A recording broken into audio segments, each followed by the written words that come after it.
Friends, market open हो चुका है। मार्केट ओपन होते ही हमें कुछ सेलिंग नज़र आ रही है। तो प्लान डिस्कस कर लेते हैं, प्लान कैसे रहने वाला है। देखिए, मार्केट में एक अच्छी सेलिंग हुई है और वो भी तब जब मार्केट में इतनी अच्छी एक बाइंग साइड का मोमेंटम रहा। उसके बाद मार्केट ने एक सेलिंग साइड का अनएक्सपेक्टेड मोमेंटम कर दिया, क्योंकि इस इतनी अच्छी बाइंग के बाद इस तरीके की सेलिंग तो नहीं होनी चाहिए थी मेरे हिसाब से। अब मार्केट ने कर दी है, तो यहाँ पर जो भी सेलर्स बैठे हुए हैं उनको तो टारगेट हम कर नहीं पाएंगे। और यहाँ कहीं सेलर्स आए हुए हैं, सारे लोगों ने अपना जो एसएल है 57,000 के ऊपर ही रखा हुआ है, तो जाहिर सी बात है हम लोग सेलिंग साइड पे फोकस करेंगे। और मार्केट भी इन बिटवीन वहीं पर खुला है जहां पर हम चाह रहे थे, तो सेलिंग साइड पे फोकस करते हुए हम लोग अपना प्लान रखेंगे। इन केस मार्केट 57,000 के ऊपर चलना शुरू कर देगा, तब सिचुएशन एक अलग होगी। थोड़ा सा हम लोगों को कॉशियस ये रहना पड़ेगा कि कल बहुत अच्छी सेलिंग आई है, तो आज लोगों की मेंटेलिटी टोटल सेलिंग की ही है। इस तरीके का रिवर्सल तो देखने को नहीं मिल सकता है हमें, लेकिन मुझे लगता है थोड़ा बहुत तो मार्केट कहीं ना कहीं से आकर के और रिवर्स जरूर करेगा। तो वो उस रिवर्सल को आने के बाद, और सबसे बड़ी बात है कि हमारा जो एंट्री का सेटअप है वो बनने के बाद हम लोग अपने ट्रेड को एग्जीक्यूट करेंगे। निफ्टी में भी मार्केट लगभग जहां पे हमारा जो रेजिस्टेंस लेवल है वहीं से रेजिस्टेंस लेने की कोशिश कर रहा है। थोड़ा वेट करते हैं, वेट करने के बाद फिर हम लोग अपना ट्रेड बनाएंगे। ध्यान जो हमें रखना होता है वो ये रखना होता है, देखिए, जब एक दिन एसएल हिट होता है उससे कोई फर्क नहीं पड़ता है। दूसरे दिन अगर एसएल हिट होता है तो थोड़ा सा मेंटल स्टेटस गड़बड़ जरूर होता है, ये तो बात मानने की है। और जब तीसरे दिन आप ट्रेड करने बैठते हो, तो अगर बाई चांस आपका एसएल हिट हुआ तो आपका दिमाग इस तरीके से रिएक्ट करता है कि नहीं, आज तो नहीं होना चाहिए था, आज तो प्रॉफिट करना ही करना है, और बस वही हमको संभलना होता है। हमको अपना डिसिप्लिन फॉलो करते हुए उस एसएल को एक्सेप्ट करना होता है। यही चीजें लॉन्ग टर्म में सक्सेस दिला सकती हैं, क्योंकि मैंने देखा है जहां पर सेकेंड थर्ड डे जो है मेरा पास्ट में एसएल हिट हुआ है, तो वो एसएल को नहीं एक्सेप्ट किया, इसीलिए मेजर लॉसेस हमने लिए हैं। तो आज एसएल अगर हिट होता है तो इट्स ओके, यहाँ पर हमें एक्सेप्ट करना पड़ेगा कि अपनी गलती हमारी कहाँ पर है, और अगर टारगेट मिलता है तो इससे बढ़िया तो कोई बात ही नहीं है। लेकिन एसएल का ध्यान सबसे ज्यादा रखना चाहिए हमें, उससे ज्यादा इंपॉर्टेंट यहाँ कुछ भी नहीं है। खास करके जब आप तीसरे दिन ट्रेड करने बैठे हो, थोड़ा तो हम वेट करके ही ट्रेड करेंगे, क्योंकि जहां पर हमें सेटअप मिलेगा अच्छा वहीं पर ट्रेड बनाएंगे, और वेट जरूर करना पड़ेगा। चलिए यहाँ पर हम लोग अपना ट्रेड बना लेते हैं। थोड़ा सा वेट कर ले, क्योंकि ग्रीन कैंडल बनी हुई है और एंट्री सेटअप तो नहीं मिल रहा है अभी। अब ये प्रॉब्लम है, अगर यहाँ पर एंट्री सेटअप मिल जाता है इतनी बड़ी सी ग्रीन कैंडल पे, तो हमारा बहुत बढ़िया ट्रेड ये रहता। चलिए थोड़ा सा वेट कर लेते हैं, क्योंकि मार्केट सेटअप बना करके अभी हमें नहीं दे रहा है हमारी एंट्री के लिए। चलिए वेट करते हैं। ना तो निफ्टी में कोई सेटअप दिख रहा है, ना बैंक निफ्टी में कोई सेटअप अभी में दिख रहा है। बाइंग सेलिंग आ रही है सब। इतनी बड़ी कैंडल, ग्रीन कैंडल के बाद में अगर यहाँ पर कोई हमें सेटअप मिल जाता तो भी अच्छा रहता। अब देखिए यहाँ प्रॉब्लम क्या होती है, प्रॉब्लम सेंटीमेंट्स की है। इतनी बड़ी ग्रीन रेड कैंडल बनी है, मार्केट कल से पूरा सेलिंग में है, तो थोड़ा बहुत भी अगर कोई रेड कैंडल बनती दिखेगी ना, तो लोग जो है यहाँ पर सेल करने की कोशिश करते हैं, सेल करेंगे, और उसके बाद मार्केट उनको निकालने के लिए थोड़ा बहुत अपसाइड मोमेंटम कर देता है। ये थोड़ी दिक्कत आ जाती है। चलिए अब हम लोग ट्रेड बना लेते हैं, बन जाना चाहिए। यहाँ पर हमने अपनी एंट्री कर ली है। अभी थोड़ा बहुत 0-0 या प्रॉफिट लॉस नज़र आ रहा है, चलने देते हैं, फिर हम देख लेंगे कि यहाँ पर हमने एंट्री क्यों करी। देखिए अगर हम सही हैं तो मार्केट को अपना ये जो हाई है 841 का, ये 850 का, ये मार्केट को क्रॉस नहीं करना चाहिए। अगर ये क्रॉस करता है तो कल की तरह अगर ये दोबारा हाई क्रॉस करेगा तो फिर मार्केट नीचे नहीं आ पाएगा।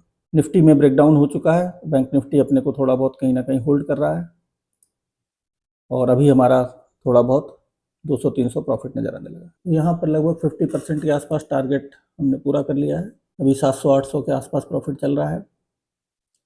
1011 अभी हमारा प्रॉफिट हमने देख लिया था। चलने देते हैं, यहाँ से अच्छी सेलिंग हमें देखने को मिल जानी चाहिए, उम्मीद है।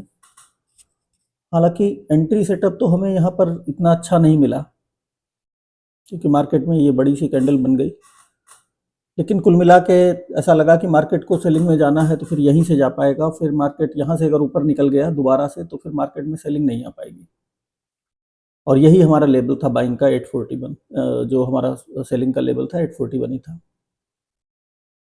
तो देख लेते हैं मार्केट क्या करता है। निफ्टी में तो मार्केट थोड़ा सा होल्ड कर रहा है, ब्रेकडाउन तो किया है, और हमें तो बैंक निफ्टी से मतलब है, इसमें अगर सेलिंग आ जाती है हमारा काम चल जाएगा। और क्लोजिंग प्राइस तक मार्केट जाएगा तो हो सकता है मार्केट में यहीं तक हमारा टारगेट भी पूरा हो जाए, 690 से 700 तक। अभी हमारा प्रॉफिट 1100 के आसपास चल रहा है। अब ये निफ्टी में भी हमारे अकॉर्डिंग कैंडल बन गई है, इस पर हम एंट्री लेते हैं तो लगता है काम चल जाना चाहिए। इसी कैंडल पर लगभग हमारी एंट्री होती है। तो यहाँ पर हम टारगेट के आसपास पहुँच चुके हैं, 1700-1800 के आसपास हमारा टारगेट नज़र आ रहा है। पूरा होने देते हैं, फिर हम लोग जो है अपने एग्जिट का प्लान बना लेंगे। अभी तो निफ्टी में जस्ट ब्रेकडाउन हुआ है, बैंक निफ्टी भी अपने को सेलिंग में ही रख रहा है। एटलीस्ट मार्केट में हमें क्लोजिंग का ब्रेकडाउन तो मिलना चाहिए, 700 का ब्रेकडाउन मिलना चाहिए। और अगर मार्केट हमारे इस सपोर्ट तक भी आ जाता है तो भी मार्केट में बहुत बढ़िया रहेगा, क्योंकि देखिए बाइंग यहीं से आई है। जो ये क्लोजिंग है मार्केट में, बाइंग एक्चुअली यहीं से आई है। एटलीस्ट मार्केट को यहाँ तक तो गिरना ही पड़ेगा। प्रॉफिट अभी हमारा 1800 के आसपास चल रहा है। तो यहाँ पर हमने अपना टारगेट जो है वो कंप्लीट कर लिया है और हम यहाँ से निकल लेते हैं, क्योंकि निफ्टी में थोड़ी कैंडल भी अच्छी नहीं बनी है, लेकिन बैंक निफ्टी में सेलिंग आ रही है और टारगेट हमारा हो चुका है, तो हमें वेट करने की कोई मतलब नहीं है। टारगेट हमने बुक कर लिया है, तो टारगेट तो 2000 पे ही बुक किया, लेकिन 1900 के आसपास हमें प्रॉफिट आज मिला है। आज के लिए इतना ही सही है। उसका रीज़न भी मैं आपको बता दूं, अगर निफ्टी में इस तरीके की कैंडल यहाँ पर नहीं बनती, निफ्टी यहाँ पर होल्ड ही कर रहा है अपने आप को, तो इस ट्रेड को कंटिन्यू भी हम कर लेते।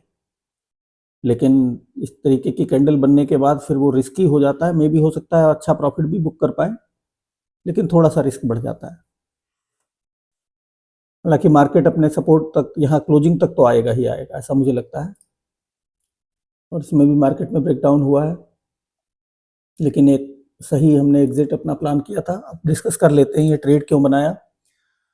देखिए मार्केट जो है एक बहुत अच्छा, मार्केट सेंटीमेंट को समझने की कोशिश करते हैं।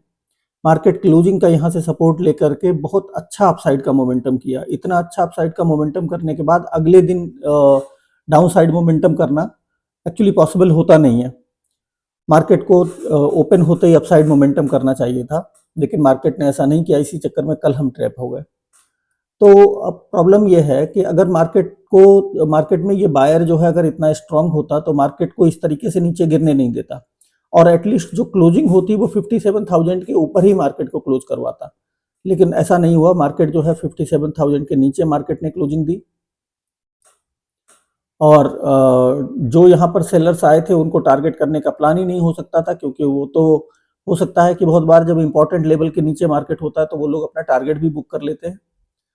तो उसी तरीके का मैंने प्लान बनाया था कि अगर मार्केट 57,000 के ऊपर चलना शुरू करेगा तब तो फिर हम लोग बाइंग कर सकते हैं। अदरवाइज जो यहाँ पर सेलर आए हैं, ये सेलर आए हैं जो मार्केट ने डबल टॉप बनाया, उनको टारगेट आप कर नहीं पाएंगे। जब तक मार्केट 57,000 के ऊपर नहीं जाएगा वो कोई भी अपना एसएल देने वाले नहीं है। तो 2 दिन लगातार लॉस हमने किया था, इसलिए एक अर्ली जो है टारगेट बुक करना भी ज़रूरी था। तो उस हिसाब से मैंने टारगेट अपना बुक कर लिया है। हालांकि अभी मार्केट में होते तो एक अच्छा प्रॉफिट हम देख पा रहे होते। हमने 530 पे एग्जिट किया है, 545 अभी चल रहा है। लेकिन इस ट्रैप में हमें नहीं फंसना है।